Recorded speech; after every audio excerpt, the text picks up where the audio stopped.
this morning, Libby Burton was here. And I asked her, as a publisher and as a poet, how did that inform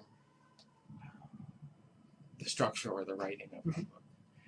And this is her quote. She said, "As someone who sees dozens and dozens of manuscripts every day, if you don't have something original or urgent to say, no one has time for you." And I think that's the best description of your book. Original and urgent. Where on earth did you get the idea? Yeah, that's a good question. Yeah, no, I always try to think of myself as the first reader of my work, and that's a similar sort of thing where, like, I wouldn't say I read dozens, of manuscripts, but I read a fair amount, and I try and think, like, if this landed in my lap, would I keep reading? When you go through a bookstore, you don't read every book from cover to cover to decide if you want to buy it or something, right? You flip to the first page, you read a couple lines, and then you put it back if you don't like it, or at least I do that. I don't know, maybe I'm a harsh book shopper. But for Field, I had this idea that I wanted to write some sort of book having to do with being trans. Not for any reason other than I felt like it was going to burst out of me if I didn't. Then I was writing a few sort of pieces, just playing around with this idea of, oh, what if I created a kind of phonetic language that sat somewhere between, Middle English and sort of text speak, online Twitter speak. And so I was also playing around with that. And in my mind, there were two separate things because there was no reason to mix them. But then they slowly started merging. And these new dynamics that were so much more interesting than the initial idea started to emerge by putting even just the word tran in context of something that appealed to oldness or appealed to a kind of classicality. Thinking myself as first reader, it made me so sad. It made me feel like a loss that was suddenly present, Maybe sad's not the right word, but melancholic maybe, or just a sense of loss. And so I thought that's what I want to dwell in for a while, and be able to craft something that a reader would be comfortable and willing to sit in for a while. That's really where that sort of language with the themes of the project emerged. When I first read it, my first impression was, oh my God, a post-literate book. Yeah. Before seeing everyone else say, look at Chaucer, you idiot. Oh, okay. Yeah. But I was fortunate enough to see your reading online that you have at the University of Arizona. Oh, yes. And that was my ticket in, because I didn't have to figure out the language. You were teaching me the language in those in that reading. What kind of feedback are you getting, from naive readers or readers that, this is the first book of poetry they pick up and go? Yeah. The feedback has covered a gamut. I'm very comfortable with the fact that it's not a book that maybe everyone is going to connect with, and that's fine. There's lots of great books of poetry out there, it's fine. But for the people who have connected with it or found something that resonated,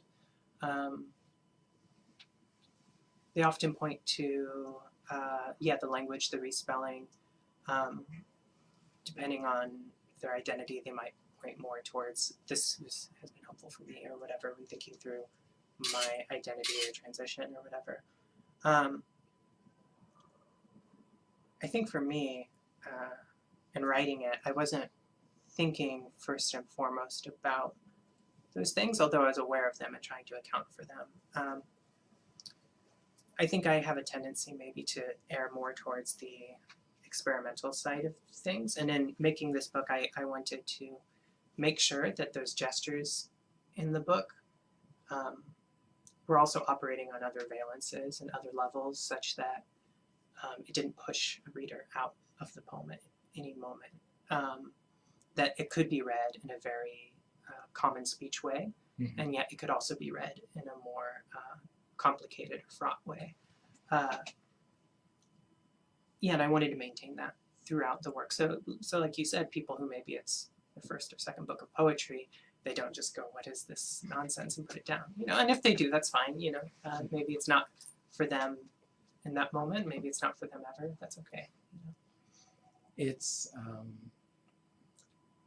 the subject matter gets so poignant. When I was growing up, we were afraid of getting beat up, but we weren't afraid of getting killed. But throughout this book, there are trans corpses. So it makes the book pretty brave.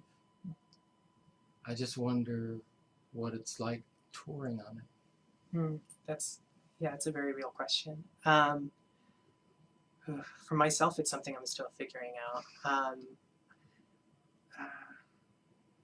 At times it's I need to take a step back,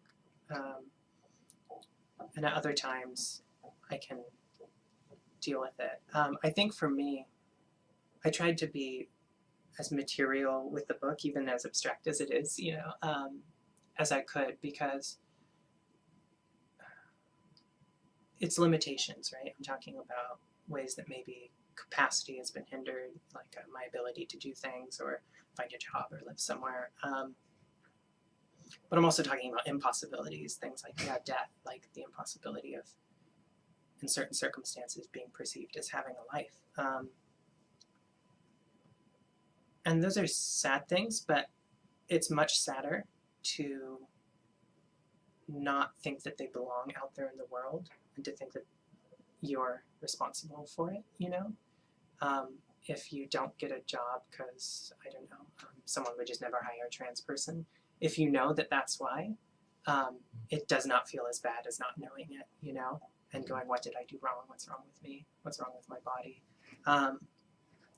So it is sad, but I try to focus more in that way, materially out there in the world, what's happening. How am maybe less I my gender, and maybe how more is the world gendered, right? And I'm moving through it and experiencing the effects of it. Because I think it's much harder when you're thinking it's you who's failing. Okay. Does it make sense? Yeah, it does. It does. In your previous book, you talk about being 7 years old and seeing a waitress in a restaurant, being mistreated. There's that whole experience of learning the rules, and that's like a poem about how you learned some rules about how you're going to be able to fit or survive. I would imagine there's more of that in your book now as well. Yeah. I when I wrote that poem, Seagull Tiny, I was thinking about Caitlyn Jenner is on TV all the time, and there's this sort of trans representation and questions around representation, particularly in Hollywood. And I don't want to knock that, because it can be very important to see someone represented if you're, and represented positively, right? But until they become a reality show. I'm saying that not for Caitlyn Jenner's sake. I'm saying that for anyone who may have identified, with her or survived on that, persisted on that kernel, which in my mind is not much to persist on, right? And so, where was I? Sorry, kind of lost my train of thought. got distracted by thinking of Keeping Up with the Kardashians. Yeah, but where we encounter things like representation aren't just in watching one TV show, right? It's in the world, the whole world, right? So to me, it's like there are these distinct moments. There's that one at the Boston Market. There's another time I remember around the same age encountering someone who was a trans woman working at Toys R Us and being talked to by my parents after that. And like them trying to explain and account for this. Right? Like that's where I learned the rules and representation and what is possible for a trans woman, not Caitlyn Jenner or whatever. Right. And I think that oftentimes when we represent or put someone out there, good person, bad person, whatever, it doesn't particularly matter, and praise them, if the lived reality contradicts it, right? It's almost like masking the thing and trying to say, no, this is what we wish could happen, but we're not going to follow through on it in real life, So for me with Seagull Tiny, I was sort of working through that and thinking about that and meditating on that and sort of the way that it impacted me then, impacts me now, and using sort of different registers of speech or levels of abstraction to deal with that. In researching for today, I came across a couple of kinetic poems that you worked on. Are you still doing stuff like that? When you say kinetic poems, there's these poems where the words are coming and going on the screen. Oh, right. I see what you mean. Yeah. Yes, you did those. Yeah, I did do those. Yeah. I still would like to maybe someday do more of that. Readings.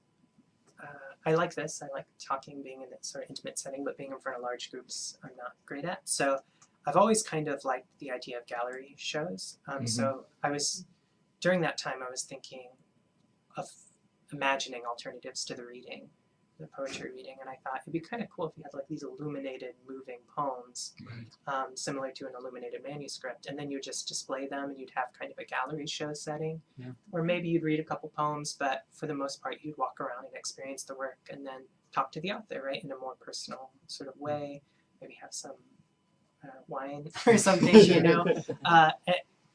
maybe someday I'll do that. But I still like the idea of it. And so those exist as sort of remnants of that thought. Yeah. In the reading that I saw online, you've got these January through December poems as well. Yeah. Are they going to be in the same? No. So for those, I was wondering if you guys. Yeah. Yeah, that project is tentatively called A Year. And it's sort of me, because the sort of the death that enters field happened late in me writing the work. So I've been dwelling on and sitting with that for a few years now. And so A Year is more emerging out of that. And also just other personal, kind of things. Field is such a... I loved writing in it as a poetic project, but it has pretty clear limits. Like I had to stick in this voice, stay in this voice. I had to stay with like certain themes that were coming back and forth very explicitly and make sure that they concluded the way I wanted them to. So when I got done with it, I was just like, I can write any kind of poem I want now, right? And just excited to, I can write a love poem. I can write a poem to my friends, I can. So A Year has a lot of poems for poets who I like, where I like their style and maybe I play around with that, or just they're my friends and I want to write sort of odes to them.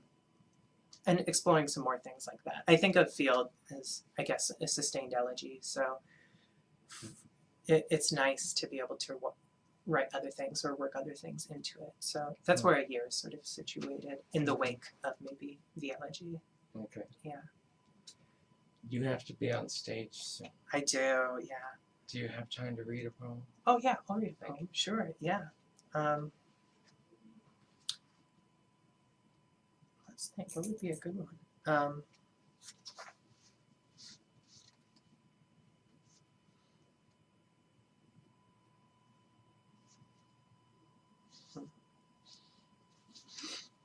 39. When the kingdom came to me, remember the extremity of him? Or were you busy bopping gophers and scouring boats? When the deposit turned coal, when cavity meant flat like sea, when the shape my surface so neatly curls invaginates me. A child is what ideology looks like, existingly, and I can't tell you how happy I am today. In the garden, my tightened mouth 1,000 shut-in bees, the linden timely in its gloam.